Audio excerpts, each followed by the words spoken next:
So I want to review the 2014 Brightburn movie.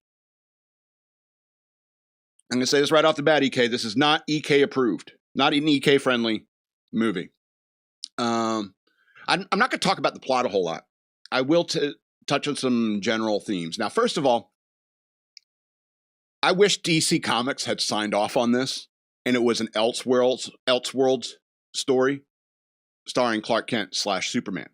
Because that's what this story is. It's like, if elevator pitch, and it's like, I got one floor, elevator pitch, go. Evil Superman, but he's a kid. Okay, come on in the office. We could talk about this. And so that's basically the story. It's these, incidentally, Kansas Democrats. A strange thing crashes in their field. They find a young baby inside, and they decide to raise it. Oh, it's a miracle. We've been trying to get pregnant. And it's like, it's a miracle. So we're going to raise this alien baby. And, he starts getting to be 10, 11 years old. And just like any boy, starts getting a little rebellious. There's some other alien aspects and stuff like that happen, but I don't want to get into all that.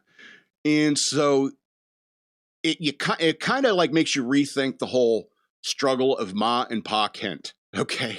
Because when somebody with that kind of power, like Superman-like power, is a 10-year-old, and they turn to you and say no, it's like, that's enough. You need to get out. And he's like, no. What are you gonna do? Make me?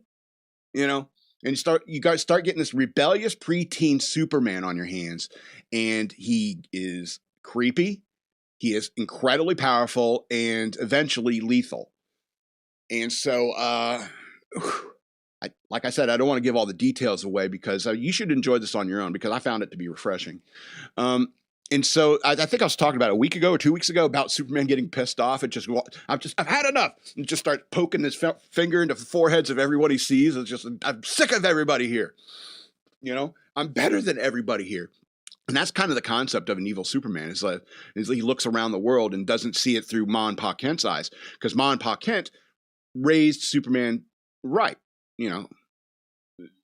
Somewhat speaking, it's like, it's like those scenes of like with Pa Kent said, you got this power, son, but you shouldn't use it for bad. You need to be responsible with it and so forth.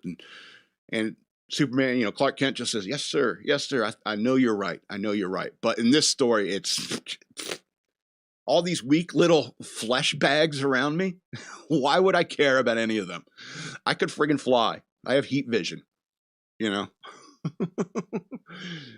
Nothing can stop me on this planet, so why would I care about any? And so that's kind of what makes this a horror movie.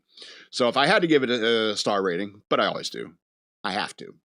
It's 10 of 13 stars. I found it to be quite refreshing, but I wish DC had signed off on it. But I mean, it is incredibly violent. But I wish DC. Because I get the impression that somebody pitched this like evil Superman idea, and DC Comics may have been approached on it, and they're like, no, this is way too horror and violent. And I was like, I don't know. That's kind of why Elseworlds stories were so good, because it was kind of scary. However, I do find it interesting that you cannot have a modern movie with a villain that is not a white male. Especially when you're talking about a preteen white male. Because then you got this whole, what's that, that Twilight Zone episode where the kid wishes him in the cornfield. When he doesn't like him, he can remake the world so everyone's nice to him all the time. The madman loves you all, from the big to the small.